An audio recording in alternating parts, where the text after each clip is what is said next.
The race for the White House intensified over the holiday weekend. Some Republican presidential candidates were out courting voters on Independence Day, while former President Donald Trump didn't hit the campaign trail. CBS News chief election and campaign correspondent Robert Costa joins us from Washington. Bob, great to see you. We had Florida Governor Ron DeSantis out in New Hampshire. Former President Trump was the one not out on the campaign trail on the July 4th holiday. Give us your sense of the big picture state of the race right now, especially since it seems to be kind of just creeping along a little slower, perhaps, than the last few cycles. Ed, Christina, good to be with both of you. I mean, July is coming in pretty quiet right now in the 2024 presidential race. Republicans are just still trying to figure out how to beat former President Donald Trump, and they continue to circle that date on the calendar in late August, the first Republican primary debate in Milwaukee, as an opportunity where they could perhaps get some traction. But the challenge for all of them, the rivals, is that there's no guarantee at this point that Trump will even show up in Wisconsin for the debate. He continues to signal publicly and privately he does not feel he needs to show up. And for someone like New Jersey Governor Chris Christie, that debate could be a real opportunity for him to show off his rhetorical skills, his ability to have a snapping remark at Trump about his policy or his record. But we're just not sure if those moments are going to be created. But Bob, when you talk to voters and especially supporters of the former president, or people who may be on the fence about the former president and kind of flirting with the idea of voting for one of these other candidates, when he doesn't go out on 4th of July, when he's not showing up to these debates, at some point, do you think his campaign could regret those decisions, or do you think they're playing it safe because they know they have this hardcore base of support?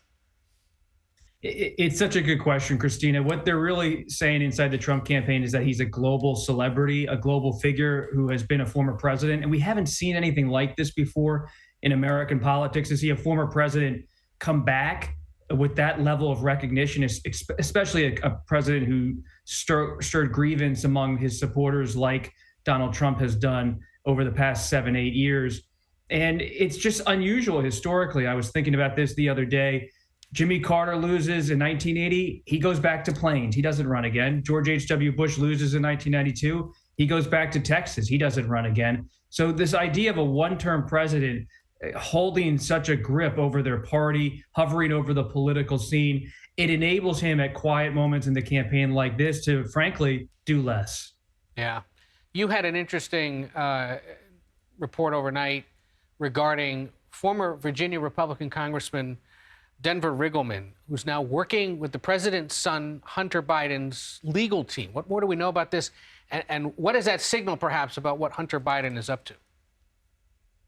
It's notable just because Riggleman, who is from the Charlottesville, Virginia area, is a former Republican, served a single term in the House of Representatives, largely voted along Republican lines, though he clashed with his party in Virginia over his support for same-sex marriage. He ended up officiating a same-sex marriage, and that really put him in a tough spot with his conservative constituents at the time.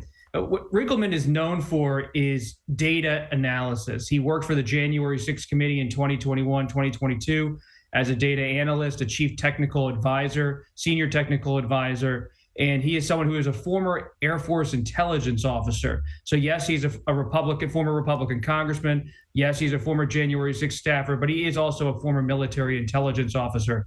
And Hunter Biden's legal team is using him to look over all of the material that has been alleged to be part of this laptop Hunter Biden left at a repair shop in Delaware in 2019, to scan it forensically to see whether anything's been distorted or fabricated. So he's really a new key member for the president's son's team as they face increasing scrutiny from House Republicans. It's a notable hire, and you're right. It signals that he knows he's got a lot ahead of him, at least in terms of House investigations, as Republicans keep looking into it. Yeah, absolutely. Robert Costa from Washington, thank you so much.